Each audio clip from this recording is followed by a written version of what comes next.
Alright guys, so with Chapter 6 Season 1's FNCS starting rapidly, I want to go over in today's video the best way for you guys to qualify and understand how FNCS works this season. I know that Fortnite OG is out and I am really excited that it's out, however, competitive is not going to be a main focus of that game mode. That's going to be more for fun and I do plan to make some fun videos on it. However, for right now, I want to get back into the Chapter 6 competitive season, so be sure to stick around to the end of the video and let's get right into it.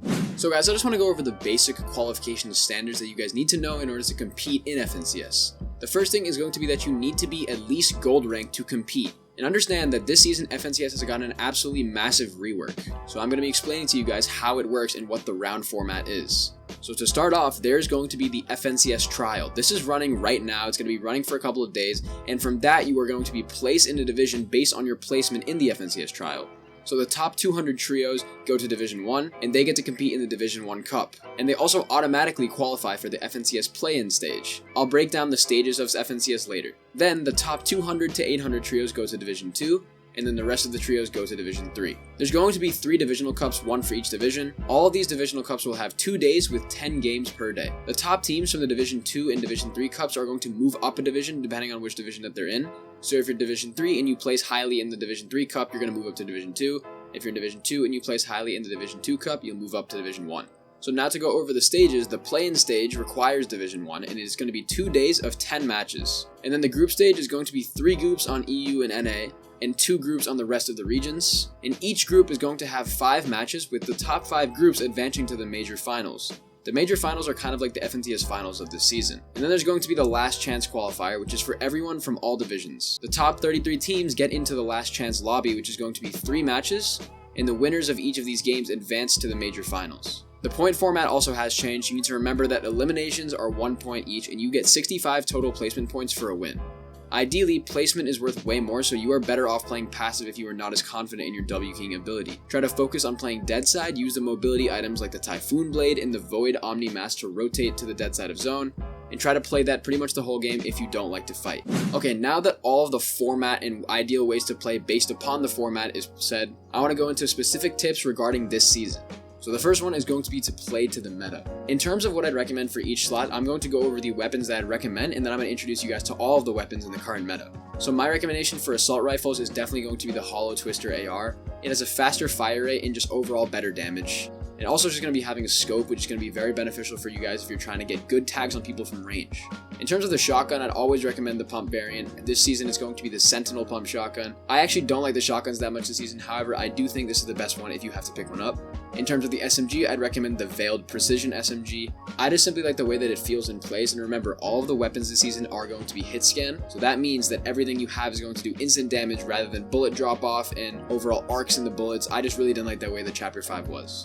In terms of the mobility items, I'd recommend 2. Either the Typhoon Blade or the Void Oni Mask. The Typhoon Blade is very similar to the Katana. It gives you a version of mobility, however it does work a little bit differently. It doesn't just have those dashes that recharge. It's actually going to be a pretty solid weapon if you guys want to carry it as well. The Void Oni Mask is pretty good as well. What you guys will do is you'll shoot out sort of like a spur, and the spur will go somewhere, and once it lands, you guys can teleport to it. It's a really efficient method of transportation, so I definitely recommend one of those 2 for your mobility items. And then in terms of the medallions that there's going to be the Shogun Medallion and then the Night Rose Medallion. Honestly, I wouldn't obsess too much over them. They're really not that powerful. However, if you can get one, it would be beneficial. In terms of playing to this meta, guys, the way that I'd recommend you play it in terms of actual game style, like I said, placement is king this season, so try to go for placement points. This means you're going to need to master stuff like landing at drop spots and winning off spawn, then trying to rotate onto the dead side of zone and staying there for pretty much the whole game. This will allow you guys to rack up those placement points. Especially as a trio, it's actually really easy to play dead side. All you have to do is just get you and your team to a good position, and you guys can easily hold and fortify an area. It's way easier to push people in duos than it is to trios, simply because of the number of players you have on your team. Trio fights can get quite chaotic, whereas duo fights are tough to get chaotic. So as a result, in trios, it's tougher to kick a team off of a power position. So genuinely what I recommend is try to play passive, try to play on the dead side, especially for these early FNCS rounds.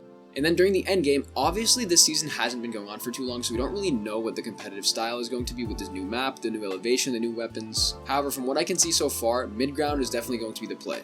In the end game, when you guys are going to be having situations where there's tall hills and there's different ways to rotate and there's mobility problems, you guys should definitely consider mid-ground because you can easily rotate down to the low ground or rotate up if you need. Low ground I wouldn't recommend because sometimes you're going to get suffocated by all of the builds, all of the items, all of the new features of this map, and that will cause you guys to get eliminated to the zone.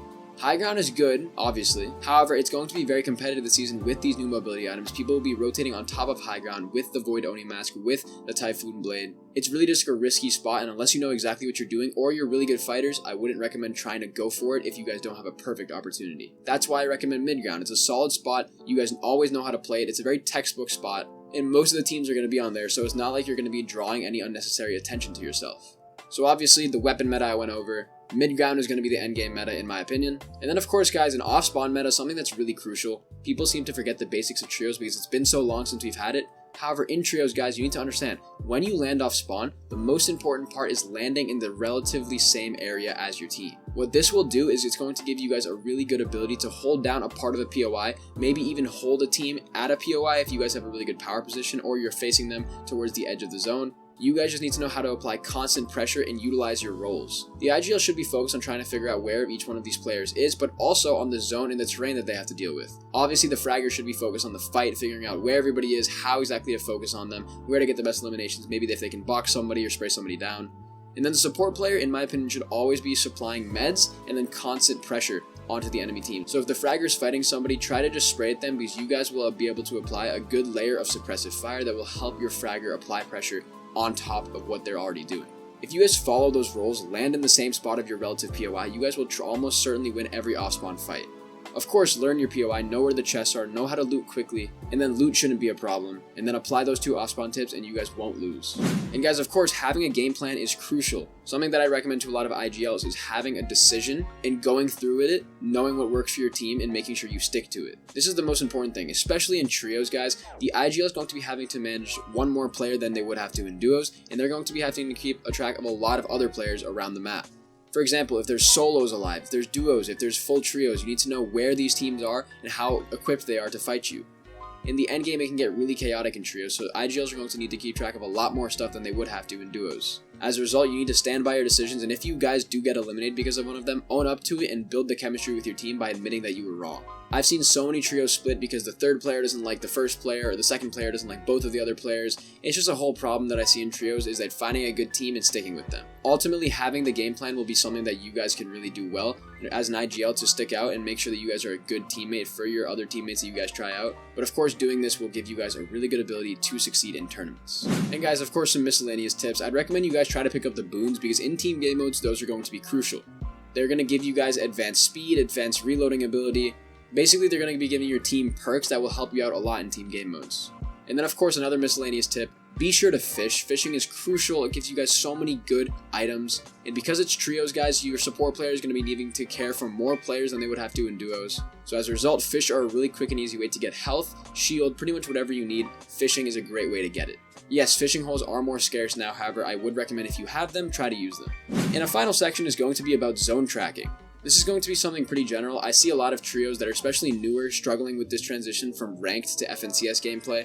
Even from Cash Cup to FNCS gameplay, it's going to be different. Zone tracking essentially means that when you guys are looting, leaving your drop spot, and rotating in the early zones, you guys need to know that this all needs to happen a little bit earlier. Because the first couple zones are so big, you guys might be in the edge of it, however, you don't understand how quickly time can get away from you and how quickly the storm circle can pull away from you as well.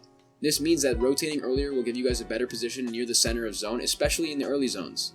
On the other hand, the late game zones, I'd recommend you guys try to rotate a little bit later. My general rule of thumb is that zones 8 through 12 rotate late, simply because people who are rotating early will get lobby focused by people who are rotating late or who aren't rotating at all because they're already in zone.